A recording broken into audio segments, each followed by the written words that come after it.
Meeting will now come to order. I'm Warren Buffett, Chairman of the Board of Directors of this company. On my left here is the ever-animated Charlie Munger, our Vice Chairman.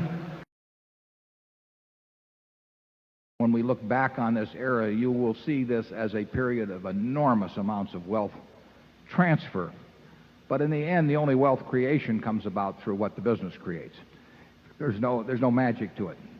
If a company that's not worth anything sells for $20 billion, and 5% of it changes hands, somebody takes $1 billion from somebody else.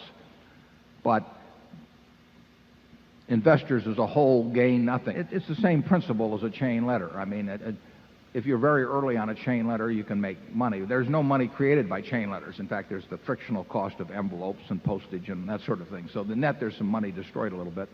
And there's money destroyed by the frictional costs of trading and investing. That comes out of investors' pockets. If you mix the mathematics of the chain letter or the Ponzi scheme with some legitimate development, like the development of the Internet, you are mixing something which is wretched and irrational and has bad consequences with something that has very good consequences. But you know, if you mix raisins with turds, they're still turds. In terms of these tech stocks, you say that you don't understand them. I can't imagine you not understanding something. Oh, we understand the product. We understand what it does for people. We just don't know the economics of it 10 years from now. I would say that on balance, for society, the Internet is a wonderful thing, and for capitalists, it's probably a net negative. So all of you can be happy that the progress of the species will affect your economic futures for the worse.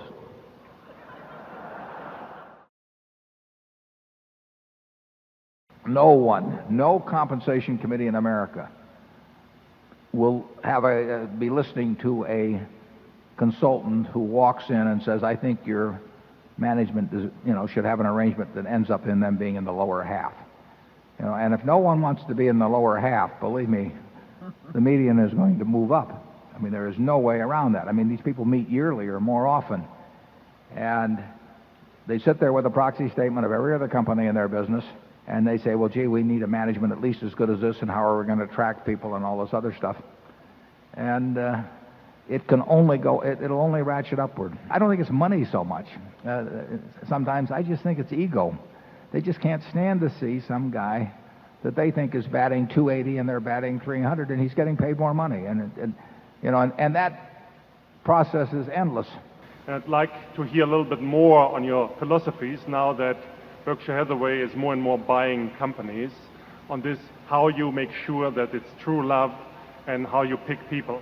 I'll tell an owner this. I will say to him, you've built this business lovingly for 50 years, and maybe your parents before you, maybe even your grandparents. And I tell them, if they want to put it in our museum, we will make sure, A, it doesn't get resold, that it gets the proper respect, and that you can keep painting it.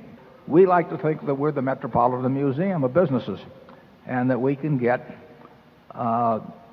really outstanding creations to reside in our museum.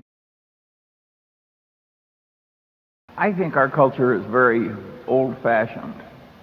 In other words, I think it's Ben Franklin and Andrew Carnegie, and it's very old-fashioned.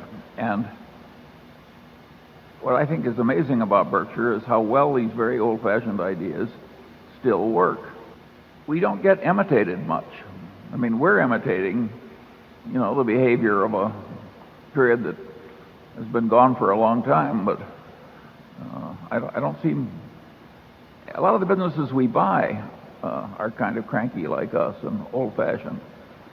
And I hope we continue it that way. They're sitting out there, Charlie. Yeah. I was very lucky very early in life that I had certain heroes, and I've continued to develop a few more as I've gone along. So I think if you can influence the role models of a 5-year-old or an 8-year-old or a 10-year-old, it's going to have a huge impact. And if it's a model is all you want, you're really better off not limiting yourself to the living. some of the very best models have been dead for a long time. If Alan Greenspan just decided to retire and that job was offered to either of you, would you take it? Well, I can tell you my answer is no in a hurry. I would say no more quickly. You notice we gave you very unequivocal answers, and of course that alone would disqualify us from the job at the Fed. The truth is we're having too much fun. I mean, we've got the best job in the world. We get to work with people we like and admire and trust every day of the year. We get to do what we want to do, the way we want to do it. And we should pay, and this is true of some other CEOs too, but we should pay